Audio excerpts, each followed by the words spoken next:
Back away now, otherwise you're for public order. Get your hands off! Back away now, otherwise you're for public order. Get your hands off! Fight with me, you'll get locked Get up. your hands Walk off! Out of my scene. Where's your scene? Of my scene. Welcome to Candid Cops UK. Real stories, real duty. Life behind the badge. This episode is brought to us by UK Meet the Tyrants. Be sure to check the link below and subscribe to his channel and give him the credit he deserves. In this episode, Auditor Mark is simply walking along a public road where a car crash has taken place when officers approach with instant hostility. There's no cordon, no tape, no lawful restriction. Yet they decide Mark shouldn't pass. When he stands his ground and refuses to accept made-up authority, the situation spirals fast. What follows is an ugly display of unnecessary force and a sergeant. It's just dead free all through there. We just cross over and wander around. So I'll make my way through it. I'm not going to trip. I'm telling you, cross over. Well, if you're going to give me directives, you better get a tape over there, aren't Right, you? okay, cross over. Go on then. Cross over. Get the tape. I'm not getting any tape. Well, I'm not moving until you do. Listen, the colleague said please cross over. Okay, there's debris here, which is a hazard of, say, pedestrians. I'm a grown-ass man. Bollocks to that. Jesus Christ. Grown-ass man. Cross over. Cross over. It's very simple, or I'll make you walk all the way back round. Oh, will you now? Yeah. Really? Yeah. On what grounds? On what grounds? Because I'm telling you to. You don't just dictate to a member of the public. Unfortunately, I do. No, you do not. This is my scene. You're in my scene. Is it a crime scene? Yes. Yes. Now, Where's the cross over tape? for me. You haven't got any tape whatsoever. Cross over for me. Okay? I've been perfectly polite with you. I said, please. What's your cross bank over. account details? My bank account Yeah. details? Why would I give you my bank account Come on, details? give me your bank I'm account banking at details. West, mate. Now Give cross me your over. numbers. Come on, I'm asking politely. All right. I'm not asking. I'm telling you, but I'm telling you politely. Cross over for me. Mark is told to cross the road, not because there is any real danger or emergency, but simply because an officer wants him to. When Mark asks about the tape, he is checking whether the road has actually been turned into a restricted area. It hasn't. There is no tape, no cones, no barriers, and no signs. Nothing that would normally show the public must change direction. Instead of explaining a safety reason or using proper traffic control powers, the officer just says, "This is my scene." But a scene is controlled by clear measures, not personal authority. On a public road, an officer can't just claim it as their own and give orders without any visible or lawful restriction. It's a very simple request. Is it? I've not been impolite. If it's a request, then it can be declined. Right. Not just And momentum, now you've however, declined my request. being I'm weird. telling you to. And if you don't, then I'll lock you up for obstruct. It's that simple. Obstruct Yeah. for walking down a public Yeah, road. Exactly. As my colleague said, can you walk round on that side of the road? Or you're just reading off the same sheet. I thought you were going to be more intelligent. Why would I say you walk down here when he just tells you to go around there? I don't have to go round there. I could go over there, I could stand there, I could stand over there, I could stand anywhere I want. Of course you can, but you can't walk through here. Of course I can. No, we're telling you no. What? We're telling you you can't. You don't tell a member of the public what they can and can't do on a public road when they've not broken any laws. At the moment. If you want to control this area, tape it off now. Right now. Tell you what, back away now, otherwise you're for public Get order. your hands off. Back away now, otherwise you're for public order. That's all I'm saying Public now. order? How's that? because How do you want you're that? the crime scene, okay? And you've been This aggressive. is not a crime scene. How do you know it's not a crime scene? Because there's no How do you tape. know it's not a crime There's scene? no tape. Doesn't have to be tape. We can have uniform officer of the control in the area. There doesn't need to be That's tape. not how it works with a crime scene. Come on. As soon as Mark points out the simple solution, just tape the area off, an officer suddenly gets in his face and threatens to arrest him for a public order offense. The officer then claims Mark is interfering with a crime scene, which is a huge and unreasonable jump. A crime scene isn't created by how loud an officer is or how close someone stands. It exists only when there are clear and visible control measures. Saying there doesn't need to be tape if an officer is controlling the area is wrong. Any control has to be clearly shown so the public can see it and follow it.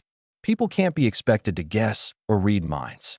If the boundaries only exist in an officer's head, they can't be enforced. They're just personal decisions.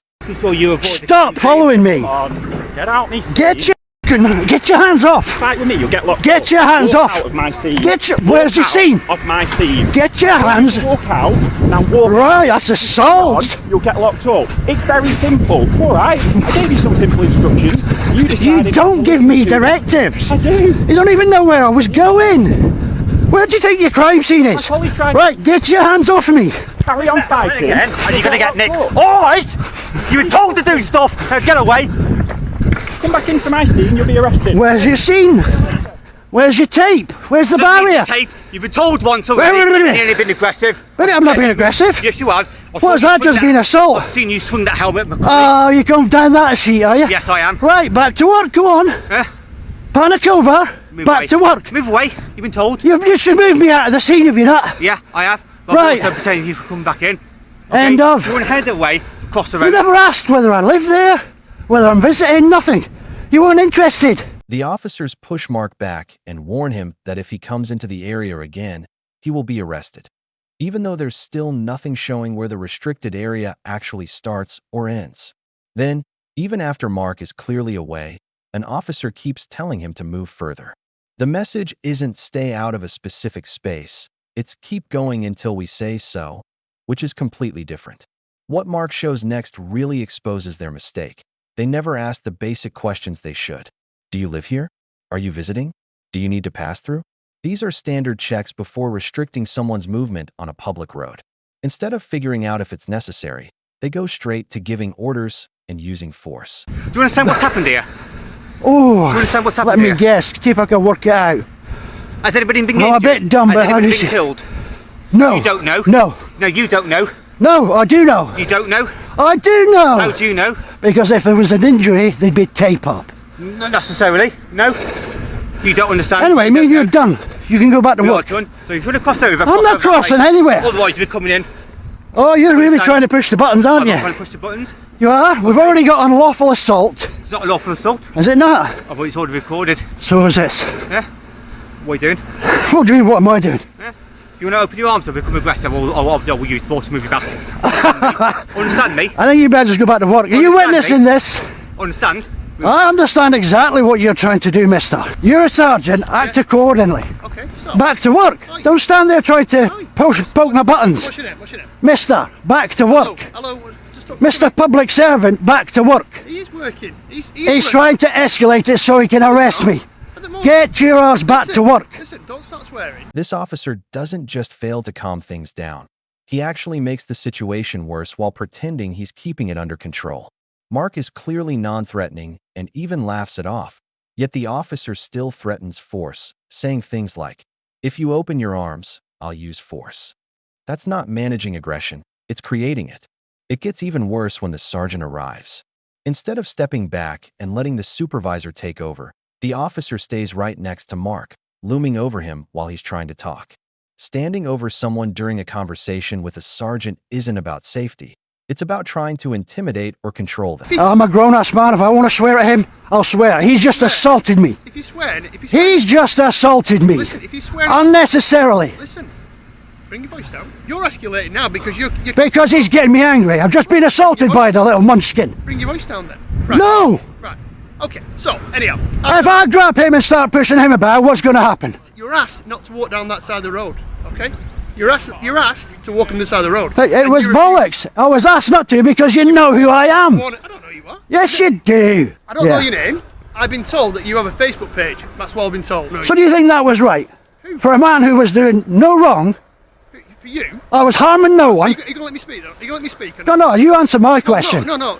If you want, Was I harming anyone? if you want to answer, yeah. Was I harming anyone? But what didn't you do? What didn't you do?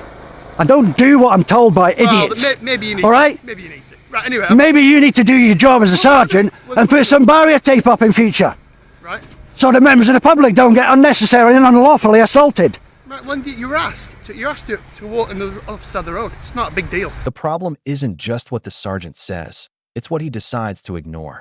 Instead of looking at whether enforcing the situation was even necessary, he reduces the whole incident to a question of inconvenience, as if the only issue was Mark not wanting to take a longer route.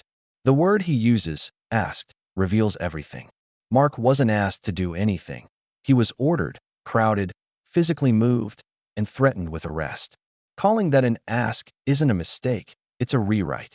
It's carefully chosen language meant to make what happened seem reasonable after the fact. I'm asking you to stop swearing. It's not against the law to swear at you. It is. No, it's not. It is. No, it's not. Not Case law. No, it's not. really. So, Yes. listen, a public order doesn't have to be a person in hearing or sight, okay? It is the theoretical person. Oh, so now we're making out theoretical people that could be hiding in the bushes, guys. That's what it is. You're a numpty, come on. Really? Yeah. You need to look at your law then, mate. If that's what you think. Right, anyway. Nowhere in section 5 have I seen the word theoretical. It doesn't say Nowhere. It doesn't say it in the words. It's in the context of. So the theoretical people, it's hidden in section 5 as well. Theoretically, it's in there. Is it? You're really that stupid. No, Come on. You're really boring me. Right. In other words, I've beat you. I've won the conversation. No, you're boring me. You're boring I've beat you. No, you're boring. Psychologically, I've beat you. Review your footage when you Say goodbye to short ass. I'll catch him again. This exchange feels almost surreal. The sergeant confidently claims that Section 5 applies, based on a completely imaginary person, an imagined bystander he thinks might be offended. That's not a slip of the tongue, it's made up. Section 5 only applies to real people within hearing or sight who are likely to experience harassment, alarm, or distress. Mark laughing isn't mockery. It's the only reasonable reaction to a senior officer inventing legal rules on the spot. What really ruined this encounter wasn't force or shouting. It was how clearly the officers showed they had no plan. Boundaries weren't set, powers weren't explained, and decisions weren't given in the proper order. Everything was instinct and dominance first, justification later. Mark didn't derail the situation. The officers did, by trying to control space they never properly defined, and then reacting poorly when someone pointed that out. The pattern is clear when you look at the flow. Every time Mark asked a basic question, why? On what grounds? Where is this written? The officers didn't answer. Instead, they escalated. Push instead of explain, threat instead of clarity. When that failed, they started inventing language to cover up the gaps. The sergeant's final exit shows it all. He made up a hypothetical person, got laughed at for it, and then walked off claiming boredom. That isn't authority, it's embarrassment disguised as indifference. A senior officer couldn't defend his own words for more than a sentence, so he disengaged rather than admit he was wrong.